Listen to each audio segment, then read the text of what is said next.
Well, hello again, and again, and again, and again, and welcome to the next step, how the time flies. And if you've been with us of late, you'll know that we've been talking about conspiracy theories. And we've talked about weather modification, radio frequency chipping in the security, aka police state. We've talked about 9/11, the project for the new American century, et cetera, et cetera.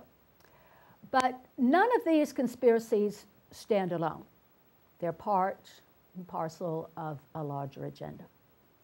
They're just some of the foundational blocks that must be laid for the ultimate conspiracy.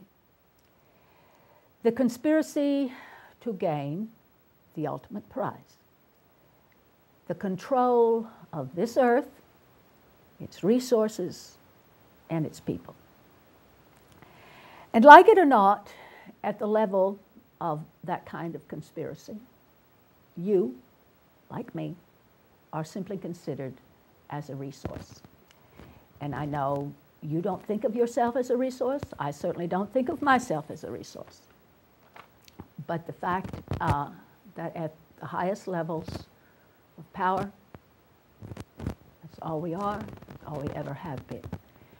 And until we are able to understand how we've been played throughout the millennia, to win our confidence, to win our allegiance to their agenda, we will continue to just simply be pulled along into what we are convinced is working for us. But all we have to do is look around us and realize, like, wait a minute now. This isn't working for me or my children or my grandchildren. This is working for somebody else. And you really don't have to look that hard to find out who it actually works for and always has. And so that's what we're going to talk about today, is, some of those unseen sources where all of this stuff is dribbling out from unbeknownst to us.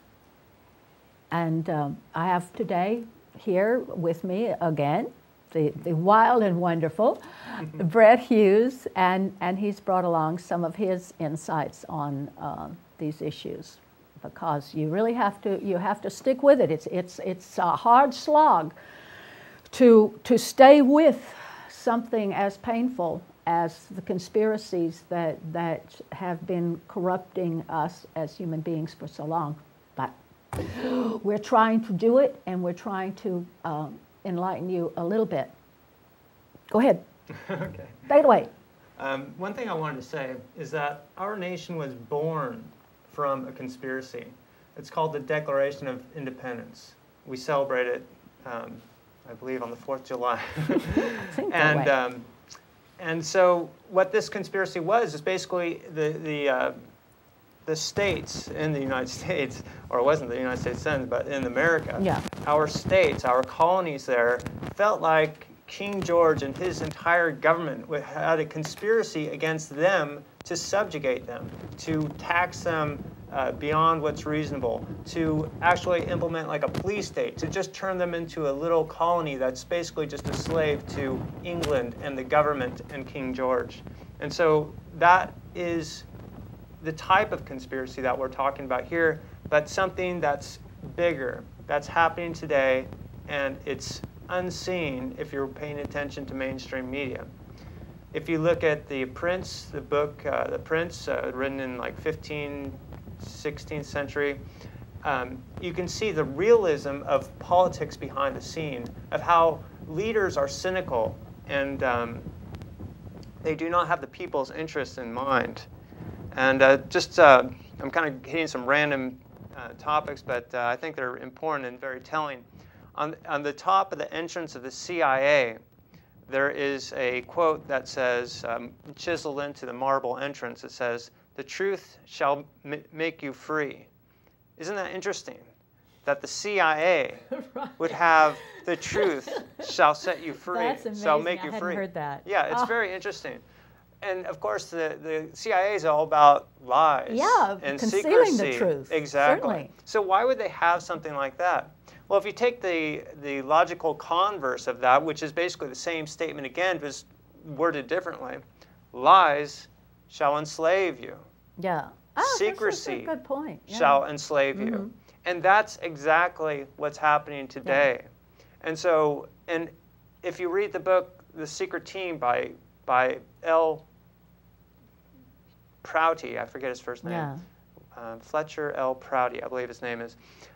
You can see how the CIA has got its hands in so many parts of society and our government, and is actually more controlling the government than the government controlling the CIA. Absolutely. And so when you read that into or you play that into that the truth shall make you free, and the converse is lies and secrecy will enslave you, you can see that there's something very cynical going on. And this ultimate conspiracy, I believe, well, is, because we've studied this. I've studied this for years, for several years full-time. And it's really just, the conspiracy is so sophisticated, so widespread, and so powerful that it's like it's unseen, because it's like it's everywhere. It's like the medium in which we swim, and it's too powerful to be caught, really, unless we as a people wake up. And it's kind of like through our leaders, through the mainstream media, through our political leaders, we can be controlled. Once you control the leaders of a group, you can control the group. Well, yes, and certainly once you control the information that the group gets, you know, it's like, I hate to say this, it's like sheep. You know, it's like everybody knows this, the pasture is over here, the shepherd says go over here, you have, this is a good grazing land, this is what we do. And it's just like this group mindset. And you don't get out of that group, because you'll be left behind. And you know, and particularly like here, if you have this huge media complex that lets you know that if you don't measure up, if you don't believe like you're supposed to believe, then they literally sit there on the tube and call you idiots, conspiracy theorists, you know, un-American. Oh, that's a good one to get your attention. Oh, you're un-American. Yeah. And I just heard recently a report about how in Turkey they were creating this atmosphere where people couldn't criticize the government. You know, they would make it so that people would feel uneasy about criticizing the government. But just think about it. Look where we are. I mean, we are of a very small ilk who are willing to criticize our government, because we know that we are going to be panned, criticized, spied on. I mean, if it's such a terrible thing to happen in Turkey or Libya or Syria or any place like that, why do we tolerate it here? Why do we think it's so okay to be criticized for criticizing our government when it gets out of hand? You know, it's just like, what is this disconnect here that we are putting up with? And it's so invalid. I mean, basically when you call somebody a conspiracy theorist, which actually is not, technically it's not a bad term, because conspiracy happens all the time. When two people get together to rob a bank, that's a conspiracy. You know, when banks, you know, try to fix interest rates or lend more money than they have, which happens all the time, that's a conspiracy. Sure it is. All you take is two people trying to do something bad or wrong or illegal, and that's a conspiracy.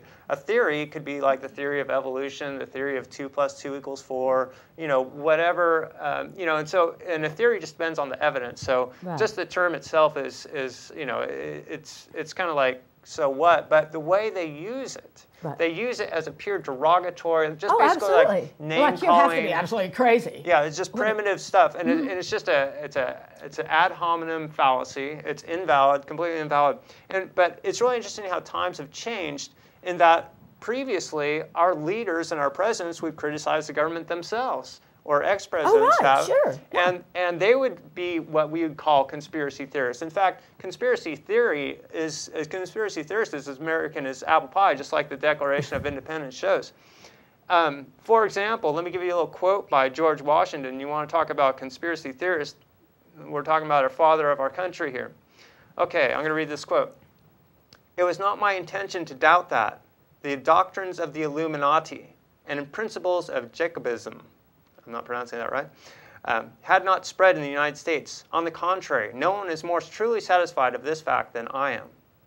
The idea that I meant to convey was that I did not believe," well, actually, he goes on, but he's basically talking about the Illuminati and how they spread in the United States, and that they're basically trying to separate the government from the people in order to take control of the government. And you can read this. Go find George Washington. You can even see it on Wiki. Try to separate the people from the government and then control the government to control the people. Yeah. Let me give you another quote. Okay, Woodrow Wilson, another president. Another conspiracy theory, another criticizing of government. But this is American. This is apple pie right here. Okay, quote, "We have restricted credit. We have restricted opportunity. We have controlled development. And we have come to be one of the worst ruled, one of the most completely controlled and dominated governments in the civilized world. No longer a government of free opinion. No longer a government by conviction and the vote of the majority, but a government by the opinion and the duress of small groups of dominant men." Hello, that is a direct conspiracy.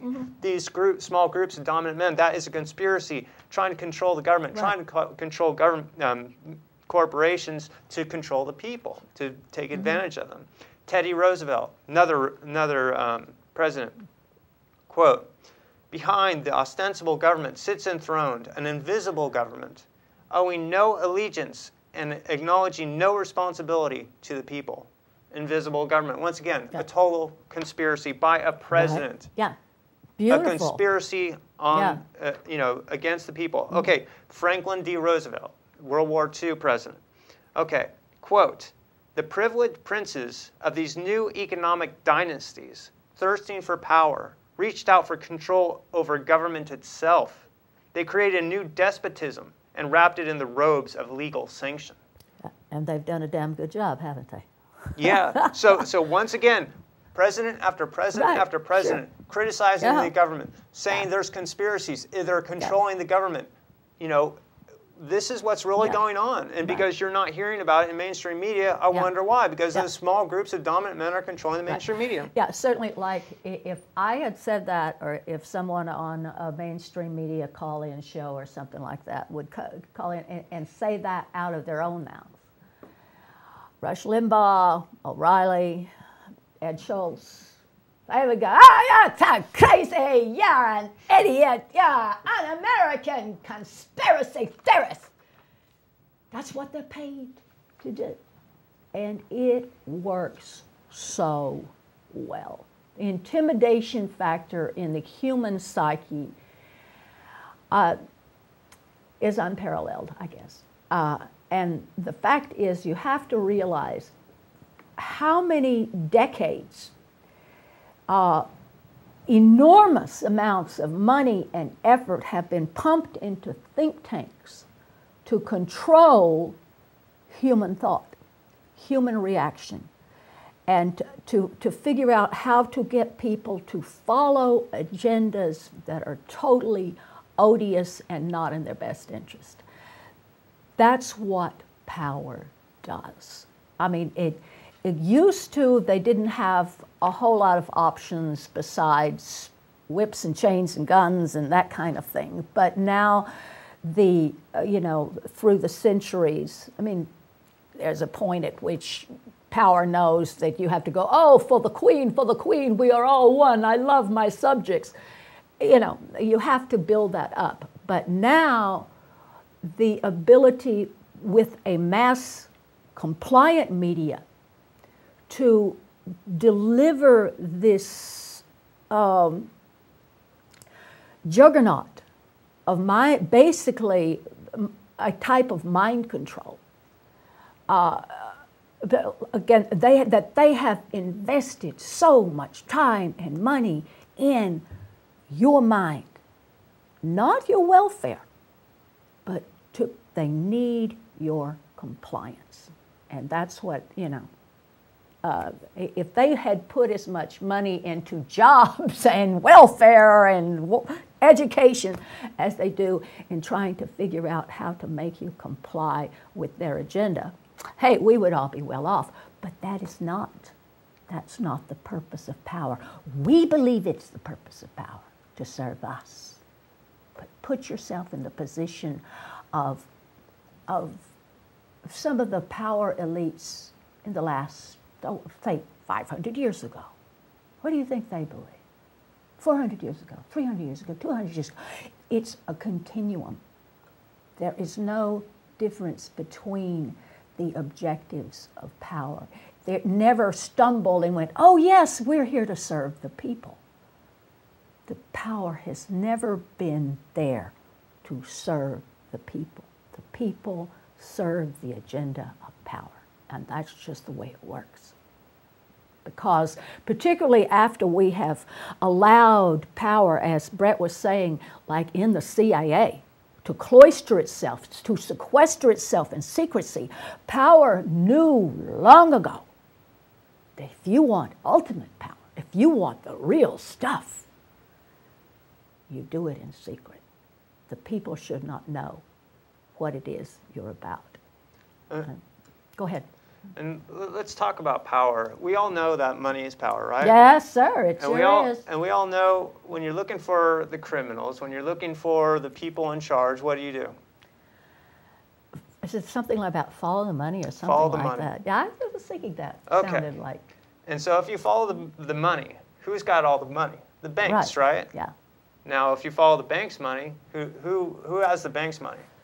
The bank owners. Yeah. So at the very top of this power pyramid is really people who own corporations such as banks. Right. And they use corporations as a front, as an abstraction to protect them from liability, from blame. So they can blame the corporation. Oh, that was J.P. Morgan. It wasn't us. Right. It was these other corporations. So these bank owners are the ultimate power people. They are the ultimate cabal. They are those small groups of dominant men. And if you look at those people, they don't number that many. If you look at the top 6 banks in the world, and you look at the owners of those banks, and you will find that there's really not that many people who are the key owners. Right. And so you have the owners of the banks control the banks. And they also, since they have so much money, they can invest in corporations. They control a lot of the key corporations of the world. And then through corporations and through banks, and through corporations, you of course control the media. Right. Oh yeah. And then through all that, the media and the corporations and the individuals who have all the money, who they're being paid by all this, through the corporations, through the banks, through the media, or not really through the media. But anyway, so all those sources are used to control politicians because they depend on the media. Certainly. They depend on contributions from wealthy individuals. They depend on J.P. Morgan. They depend on banks. And so they control the politicians, and through the politicians, you can control the government. Right. And also the media controls the government as well, or is a big effect on it. And through the government, you can control schools. And through schools, you control the people. Through government, you control the people. Through corporations, you control the people. Through media, you control people. Right. Through politicians and banks, through every single one of those sectors, you control the people. Yeah. So this is just one power system. It's very sophisticated, sure. Certainly. And I'm just breaking it down in just very basic pieces. And it's much more sophisticated than what I'm describing, but it's sophisticated enough to where it's like most people can't grasp it. But if you follow the money and you see who benefits, key bono, you find the bank owners, you find the corporation owners, and they're not that many people, and they're all systems of control to control the people. Yeah, I think you hit on one of the things is that, that I think everybody out there is really intelligent enough to understand what's going on. If they knew, it's not rocket science. It's about greed and and convoluting pathways to power. But we are all caught in a paradigm that we are fed. You know, it's not our fault to remain so naive in a certain respect. You know, it's very frustrating when you see this stuff repeat and repeat and repeat over again in history, and you know, go, why don't people catch on? But you know, the average person is not privy to that much information, really, and the information that they are privy to is telling them that, oh, your government is there for you, we love you, we're this just, wonderful entity that, you know, of, by, and for the people, and it's all working for you, and if it doesn't, you know, we're just wringing our hands trying to fix it, oh my goodness, you know, because we're so worried about your welfare. You know, and like Brett and I, we have taken the time to step away from the 9-to-5 lives that so many people live and look at things a little bit more objectively. You know, and when you take the time to look, when you have the time to look, and when you're willing to be objective and to separate yourself from, oh, I'm over here, and oh, I'm over here, I have to believe this, I have to believe that. If you look at it really objectively and let history come into play, you realize it's just one more repetition of power playing you to get what it wants. And again, we're coming down to very close to the 11th hour that we are not going to get the chance to have another try at real human integrity, you know, being able to separate ourselves from power and not just simply be subservient thereto. And so I'm begging you to start thinking about this stuff. I know you don't have time. I know your life is wild and crazy, but start thinking about why it's not working for you.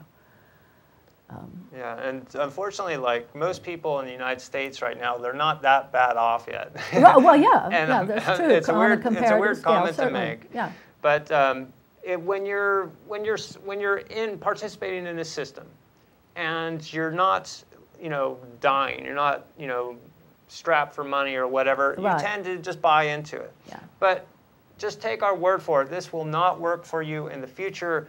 Things are coming to a head, absolutely, and things are very dangerous. And you want to get some insights into this conspiracy, into how it operates. Let me just give you a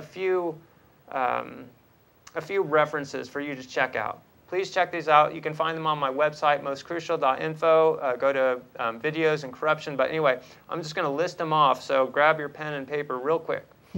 Okay. One is The Quigley Formula by G. Edward Griffin. It was produced in 2008. Okay, another lecture to have is Reflections and Warnings, an interview with Aaron Russo. This is very important. It's by Alex Jones, 2009. The Hidden Agenda by Norman Dodd. I hope you're writing all this down. This is all very good stuff. You have to check this out. You'll really see the insights into the conspiracy. The Rand Corporation by Alex Abaya. Endgame Blueprint for Global Destruction by Alex Jones. That's a very good documentary. It's kind of hardcore, but it's very good. Also, something key is The End of America by Ricky Stern. It was made in 2008. And those films, along with, you could also see some, you know, fiction movies. But they're very telling, especially in combination with those documentaries and key insights that I just listed, such as the movie They Live. I forget when it came out, but it's a funny movie actually, but it's very telling. Brave New World, of course. 1984. You're writing all this down, right? Okay. The Lives of Others. Very good for how a police state happens, and also Fahrenheit 451. Yeah. Well, yes. I mean, again, the information is not that hard to find, you know, to start opening your eyes. Something that I am just now starting to investigate is something called Agenda 21. I mean, we have come to believe that the United Nations is this wonderful, benevolent thing. But the fact is that any huge power entity will ultimately be used for elitist power. They'll take it over. You need to investigate Agenda 21. This is coming to a street near you. The business just here in town and in so many local communities about a walking community, about the little tiny roundabouts, not the practical roundabouts, all the bulbouts, the build it up this way, no more urban sprawl, no more nothing, oh no, we can't have that. It's may sound, I mean, they couch it in sustainability and all that kind of good stuff, but it's about control. It's about getting people into small communities, getting rid of people's ability to own land, to branch out across the land. I mean, there's a plan out of the Pentagon. There's something for the more right wing. There's the Zeitgeist plan for the more progressive. There's Gene Houston's talking about this plan for the kind of new agey kind of thing. It's the fingers of control know they have to go in every direction to pull us all along. So there's a plan out there for everyone, but it's all basically saying the same thing. We must reduce. We can no longer live the way we used to. We have to be willing to sacrifice the lives that we're living now for a much more frugal type of existence. And basically, I would really rather live in truth. I would like for somebody to tell me what's going on instead of sneaking around in the shadows and trying to pull me into a new world order that you can be guaranteed is built to work as it always has, not for you, but for the elites. It has to sound like it's working for you, but it will be ultimately for the benefit of the elites. And, you know, all the traumas, all the natural disasters that come down, they will simply slowly work their way into creating the yellow brick road to the New World Order. I mean, that's the direction we're all headed in, and you need to start doing some research in that area because this is your life, right? Yeah.